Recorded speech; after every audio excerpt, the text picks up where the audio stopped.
2025ஆம் ஆண்டு பல்வேறு சவால்களுக்கு மத்தியில் எமது வேலை திட்டங்களை நாம் வெற்றிகரமாக நிறைவேற்றியிருந்தோம். 2025ஆம் ஆண்டுடன் ஒப்பிடும்போது 2026ஆம் ஆண்டில் அத்தகைய சவால்கள் எமக்கு மிக குறைவு.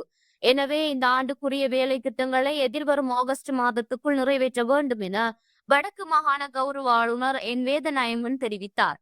2026ஆம் ஆண்டுக்கான வடக்கு மாகாண சபையின் பாதீட்டு புத்தகத்தை உத்தியோகபூர்வமாக வெளியிடும் நிகழ்வு வடக்கு மாகாண ஆளுநர் செயலகத்தில் கடந்த செவ்வாய்க்கிழமை 6ஆம் தேதி காலை நடைபெற்றது.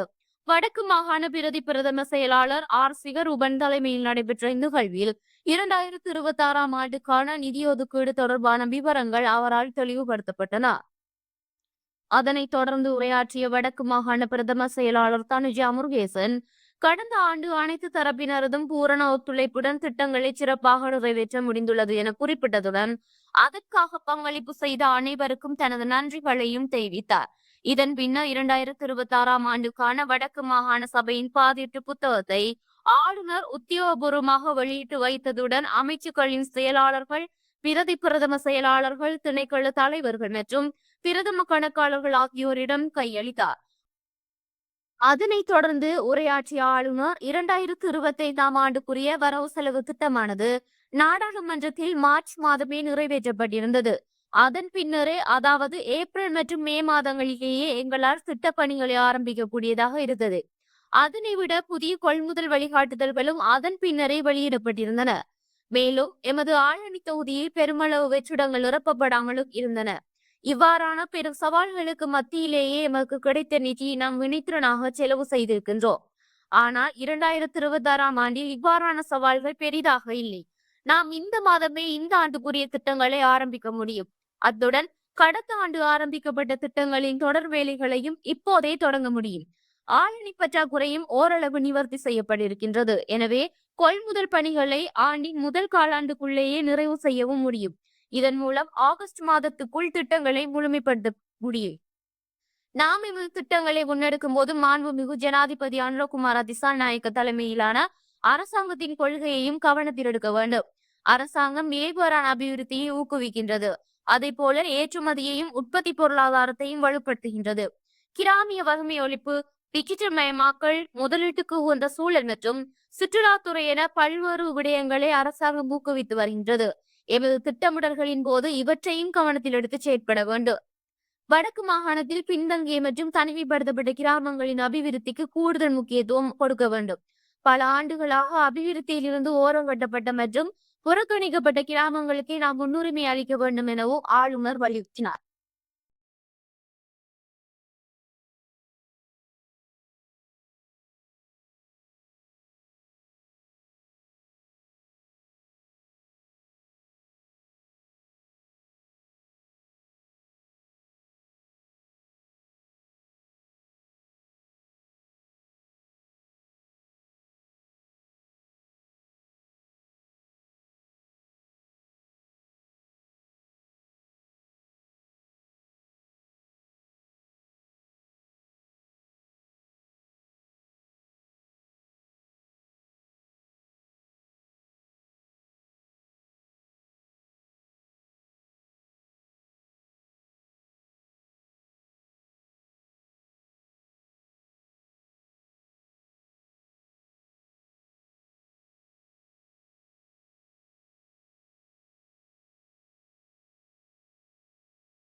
ரெண்டாயிரத்தி 26ஆம் ஆண்டில் கிட்டத்தட்ட கேபிட்டல் அலோகேஷனாக 10,541 மில்லியன் ஒதுக்கப்பட்டிருக்கிறது.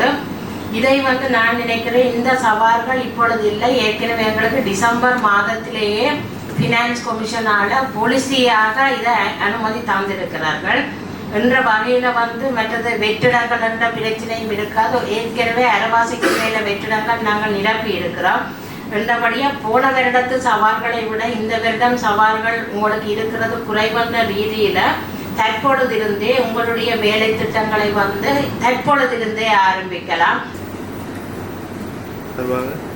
மற்ற எல்லா வேலைகளுமே நாங்கள் பிளான் பண்ணோன்னு ஒரு ஆவணி மாதத்திலேயே முடிக்கக்கூடியதுக்கு நாங்கள் திட்டமிட போகணும். திட்டமிட்டால் தான் அப்புறம் அங்கே செய்ய முடியும். அப்போ இந்த அரசாங்கம் வந்து மிக முக்கியமாக வந்து அந்த நிலைபெறான ஒரு அபிவிருத்தி என்றதான் அரசாங்கத்தின் முக்கியமான கருப்பொருள். இந்த பாதத்திலையும் அதுதான் அது ஜனாதிபதி அவர்கள் குறிப்பிட்டவர்கள் அதை வந்து சகலருக்கும் பயனளிக்கக்கூடிய பொருளாதார அபிவிருத்தியாக இருக்க வேண்டும், நிலைப்படம் இருக்க வேண்டும் என்றது.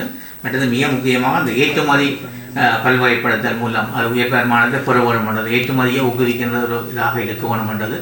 மற்றது உற்பத்தி பொருளாதாரத்தை பலப்படுத்த வேண்டும், உற்பத்திகளை நாங்கள் கூடுவதற்கான இதை செய்ய வேண்டும் என்றது. மற்றது கிராமிய வறுமையை ஒழித்தல், அது வறுமையை ஒழிக்கிற திட்டங்களை நாங்கள் கூட செய்ய வேண்டும் என்றது. மற்றது முதலீட்டுக்கு அனுகூலமான சூழலை உருவாக்குது. அநேகமாக அந்த முதலீடுகள் வருகின்ற பொழுது அதுக்கு உரிய சாதகமான சூழலை நாங்கள் உருவாக்க வேண்டும் என்றது உண்டு. மற்றது கிராமிய மற்றும் நடுத்தர கைத்தொழில் முயற்சிகள், அந்த முயற்சி எஸ்எம்இ செக்டர்ஸை வந்து நாங்கள் பலப்படுத்த வேணும், அதை செய்ய வேணும் என்றது உண்டு. மற்ற சுற்றுலாத்துறையை மேம்படுத்துறது என்றது மிக முக்கியமானது. ஒரு அரசாங்கத்தின் அந்த இந்த 2026 பட்ஜெட்டில் மிக முக்கியமாக இருக்குது. அதே போல் மற்ற கிளீன் ஸ்ரீலங்கா திட்டங்களை நாங்கள் தொடர்ந்து அமல்படுத்த வேண்டும் என்ற கொள்கை இருக்குது.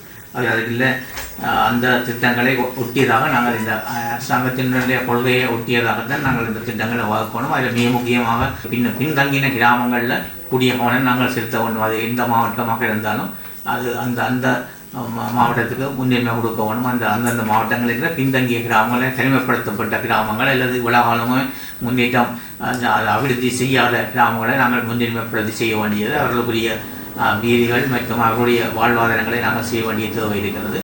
இந்நிகழ்வில் பிரதம செயலாளர், அமைச்சுக்களின் செயலாளர்கள், பிரதி பிரதம செயலாளர்கள், திணைக்கள தலைவர்கள் மற்றும் பிரதம கணக்காளர்கள் ஆகியோர் கலந்து கொண்டனர்.